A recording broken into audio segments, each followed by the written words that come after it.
Channel सागर भक्तिमाला में आपका स्वागत है। आज मैं देवशयनी एकादशी व्रत की कथा सुनाने जा रही हूँ। कथा को अंत तक जरूर सुने। धर्मराज युधिष्ठिर ने श्री कृष्ण से कहा, हे केशव, आषाढ़ शुक्ल एकादशी का क्या नाम है? इस व्रत के करने की विधि क्या है और किस देवता का पूजन किया जाता है? श्री कृष्ण कहने लगे कि हे युधिष्ठिर, जिस कथा को ब्रह्मा जी ने नारद जी से कहा था वही मैं तुमसे कहता हूँ। एक समय नारद जी ने ब्रह्मा जी से यही प्रश्न किया था।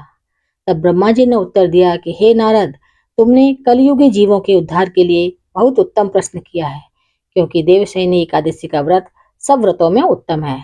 इस व्रत से समस्त पाप नष्ट हो जाते हैं। इस व्रत के करने से भगवान विष्णु प्रसन्न होते हैं। इस एकादशी का नाम पद्मा है। अब मैं तुमसे एक पौराणिक कथा कहता हूँ, तुम मन लगाकर सुनो। सूर्यवंश में मानधाता नामक एक चक्रवर्ती राजा हुआ था, जो सत्यवादी और महान प्रतापी था। वह अपनी प्रजा का पुत्र की भांति पालन किया करता था। उसकी सारी प्रजा धन धान से भरपूर और सुखी थी। उसके राज में कभी अकाल नहीं पड़ता था। एक समय उस राजा के राज में 3 वर्ष तक वर्षा नहीं हुई और अकाल पड़ गया। प्रजा अन्न की कमी के कारण अत्यंत दुखी हो गई। अन्न के न होने से राज्य में यज्ञादि भी बंद हो गए। एक दिन प्रजा राजा के पास जाकर कहने लगी कि हे राजा, सारी प्रजा त्राहि त्राहि पुकार रही है, क्योंकि समस्त विश्व की सृष्टि का कारण वर्षा है। वर्षा के अभाव से अकाल पड़ गया है और अकाल से प्रजा मर रही है। इसलिए हे राजन, कोई ऐसा उपाय बताओ जिससे प्रजा का कष्ट दूर हो। राजा मानधाता कहने लगे, आप लोग ठीक कह रहे हैं, वर्षा से ही अन्न उत्पन्न होता है और आप लोग वर्षा न होने से अत्यंत दुखी हो गए हैं। मैं आप लोगों के दुखों को समझता हूँ। ऐसा कहकर राजा कुछ सेना साथ लेकर वन की तरफ चल दिया। वह अनेक ऋषियों के आश्रम में भ्रमण करता हुआ अंत में ब्रह्मा जी के पुत्र अंगिरा ऋषि के आश्रम में पहुंचा। वहां राजा ने घोड़े से उतरकर अंगिरा ऋषि को प्रणाम किया।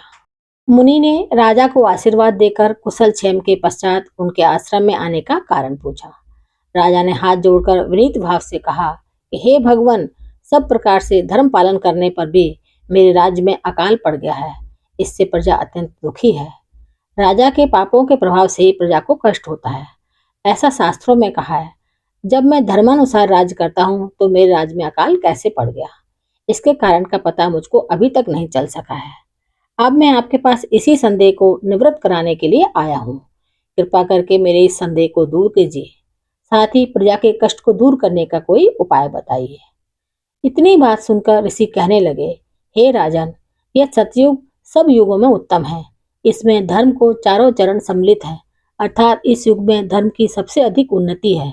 लोग ब्रह्मा की उपासना करते हैं और केवल ब्राह्मणों को ही वेद पढ़ने का अधिकार है।